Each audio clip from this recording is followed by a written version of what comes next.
Bienvenue sur l'ERTM en classe, chers élèves, chers enfants. Aujourd'hui, nous avons une leçon, l'appareil circulatoire et la circulation. Mais avant de parler de ça, je vais faire un petit rappel. La leçon précédente, c'était sur le sang. On a dit qu'il y a le sang frais et il y a le sang coagulé. La différence entre le sang frais et le sang coagulé, c'est que le sang frais contient le plasma sanguin et le sang coagulé contient le sérum. Alors ce matin, nous allons aborder la leçon sur l'appareil circulatoire et la circulation. Le plan de la leçon, c'est d'abord la description de l'appareil circulatoire et en grand B, on a la circulation, en grand C, le trajet suivi par le sang et enfin en grand 2, on a l'hygiène. Alors, les objectifs. À la fin de cette leçon, l'élève doit être capable de décrire l'appareil circulatoire, expliquer les différentes phases d'un battement cardiaque, expliquer la double circulation du sang, citer des mesures d'hygiène de l'appareil circulatoire et ensuite, il doit être capable de faire le schéma annoté de l'appareil circulatoire. En introduction, qu'est-ce que c'est que l'appareil circulatoire? L'appareil circulatoire, c'est l'appareil qui permet d'assurer la circulation du sang dans notre corps. Et cet appareil comprend essentiellement deux grandes parties. On a un organe qui est le cœur, qui est considéré comme l'organe propulseur, et un réseau de distribution qui est appelé les vaisseaux sanguins. L'appareil circulatoire, on a dit qu'il comprend deux parties. Une première partie, c'est le cœur, et une deuxième partie, ce sont les vaisseaux sanguins. Regardez ici, on a le cœur ici. Le schéma du cœur, mais ça c'est un schéma de cœur ouvert. Et quand on regarde ce dessin, nous voyons que le cœur comprend dans sa partie supérieure deux cavités. Voici ici la première cavité et voici l'autre cavité qui est là, qu'on appelle des oreillettes. Et en bas, on a deux autres cavités, mais cette fois-ci beaucoup plus larges que les deux premières, qui sont appelées les ventricules. Mais si nous regardons attentivement, nous voyons qu'entre l'oreille droite et l'oreille droite, le ventricule droit, l'oreille gauche, le ventricule gauche, il n'y a pas de communication directe. Ici, nous pouvons affirmer qu'on a deux cœurs, un cœur droit et un cœur gauche. Et au-dessus, vous voyez ce qu'il y a au-dessus, ce sont des vaisseaux sanguins. Alors, les vaisseaux sanguins. Les vaisseaux sanguins ne sont autre chose que les canaux de distribution du sang.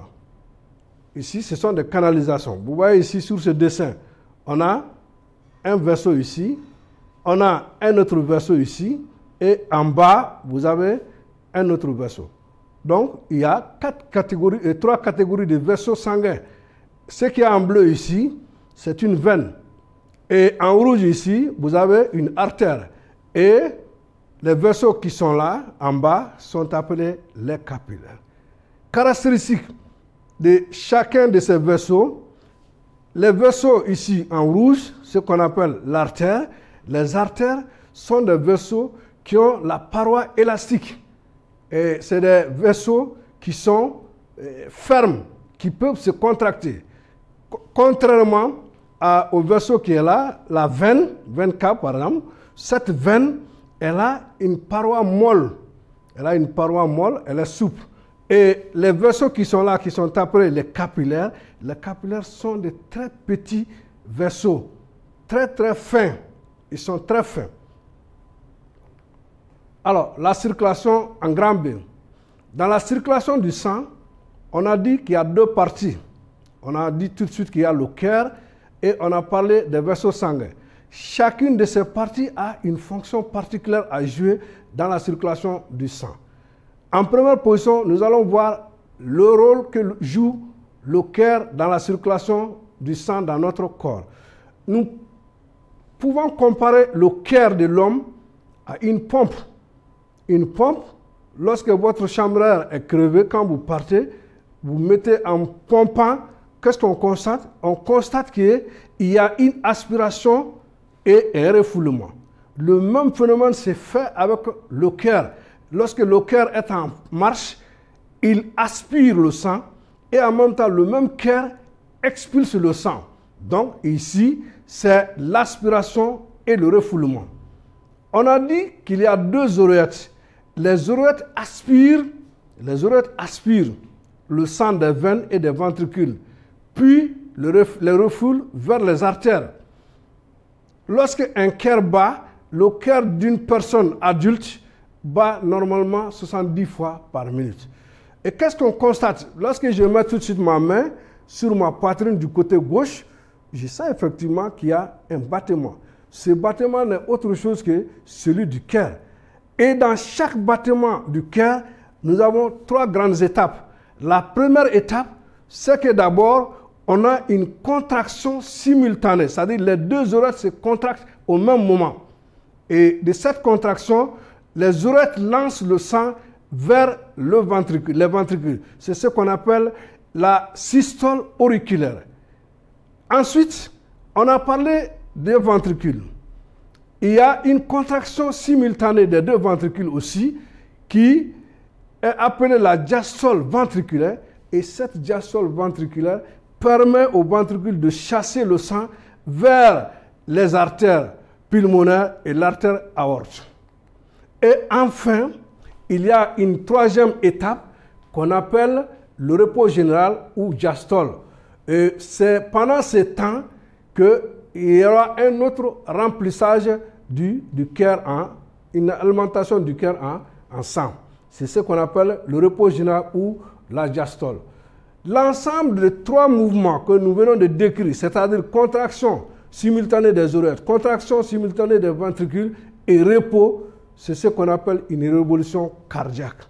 Une révolution cardiaque, ce sont ces trois étapes. Les oreilles se contractent, les ventricules se contractent et il y a un relâchement qu'on appelle le repos général. Il y a un instrument qui permet d'enregistrer le battement cardiaque. Et cet instrument, il est appelé le cardiographe. Vous voyez son nom ici, en rouge, le cardiographe. Quand on va à l'hôpital, nous voyons très généralement le médecin, il a une sorte d'écouteur dans les oreilles et il met sur votre poitrine. Cet appareil-là est appelé le stéthoscope. Cet appareil permet d'analyser le bruit que fait le cœur. Il permet d'amplifier et c'est ce qui permet au médecin de comprendre si votre cœur est normal ou bien s'il y a des problèmes. Ensuite, le rôle des vaisseaux sanguins. On a dit tout de suite les veines. On peut répartir sur le schéma qui est là. Vous avez ici une veine. Qu'est-ce que cette veine fait? La veine cave, elle prend le sang ici, vous voyez, elle amène le sang vers le cœur. Elle amène le sang des organes vers le cœur. Et il y a ici l'autre veine. La veine qui est là, cette veine amène le sang des poumons vers le cœur. Donc on peut dire que les veines ramènent le sang des organes vers le cœur. Et quand on prend maintenant les artères, regardez ici l'artère aorte. Qu'est-ce qu'elle fait? Elle prend le sang du cœur, elle l'amène aux organes. Et quand vous partez de l'autre côté, ça c'est l'artère pulmonaire. Qu'est-ce qu'elle fait? Elle prend aussi le sang du cœur, du ventricule droit et l'amène au poumon. Donc en résumé, on dira que les artères prennent le sang du cœur vers les organes. Et les capillaires. Les capillaires, comme on l'a dit, c'est un réseau très fin qui sert de jonction entre les artères et les veines. Donc c'est un trait d'union. Ils permettent les échanges. La circulation, on a déjà parlé de ça. On était sur le schéma pour pouvoir vous expliquer ce qui se passe par rapport aux vaisseaux sanguins.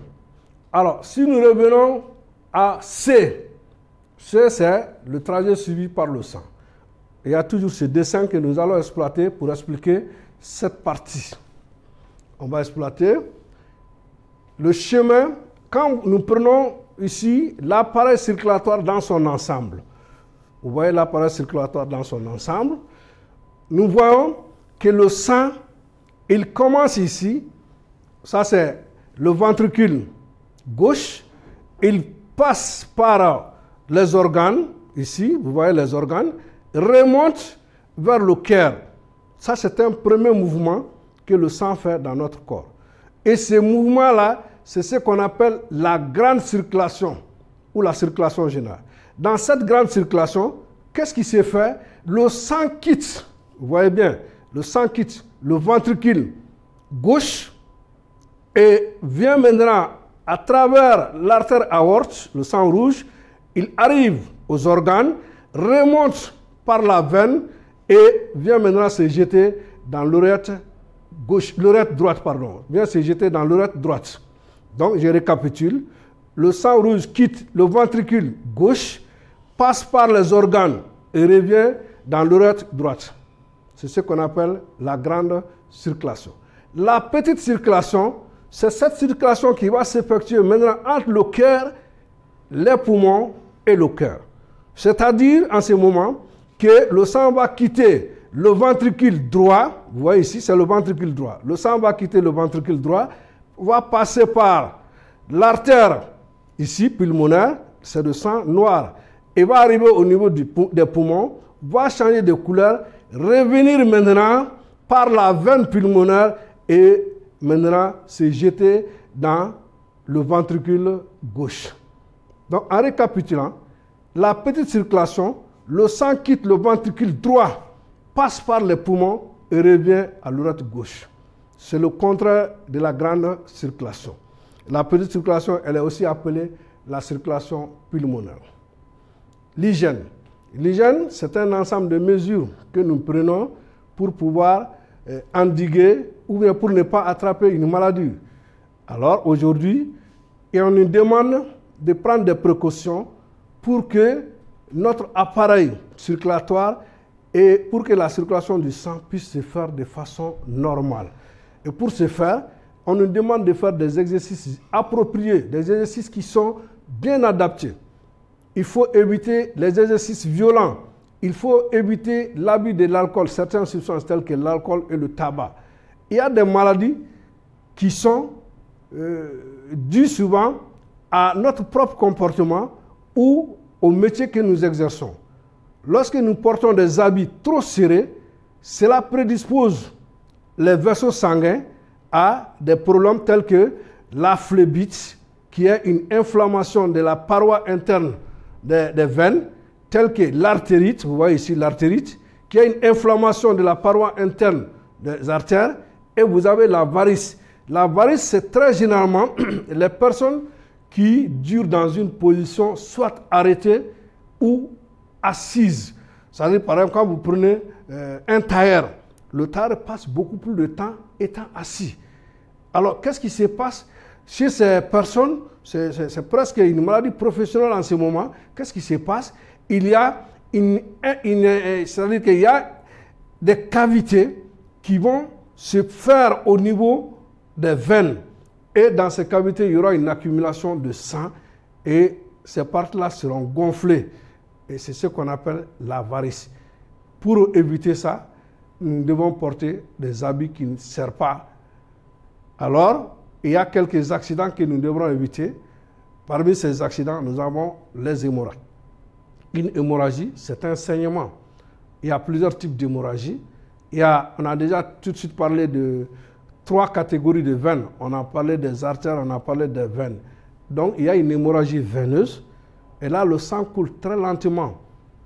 Elle est moins dangereuse qu'une hémorragie artérielle parce que dans ça, le sang sort en jet. Il sort en jet, il est difficile de l'arrêter. Et on nous demande de tout faire pour éviter les hémorragies.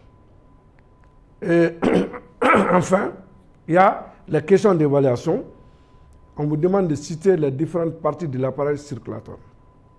On vous demande d'expliquer la double circulation du sang. On vous demande de définir la systole auriculaire. On vous demande de définir la systole ventriculaire et la diastole. Et en 4, on vous demande de faire le schéma annoté de l'appareil circulatoire. Enfin, on vous demande de citer quelques mesures d'hygiène. Chers élèves, Je vous remercie de votre écoute, mais je ne saurais terminer cette leçon parce que déjà, la dernière partie de la leçon, c'est l'hygiène. Nous sommes dans une période particulière au Mali et dans le monde entier, c'est la pandémie du Covid-19. Alors, chers élèves, chers enfants, à la maison, faites tout pour respecter les mesures barrières afin que cette maladie ne puisse pas avoir le dessus sur notre pays. Merci et à la prochaine.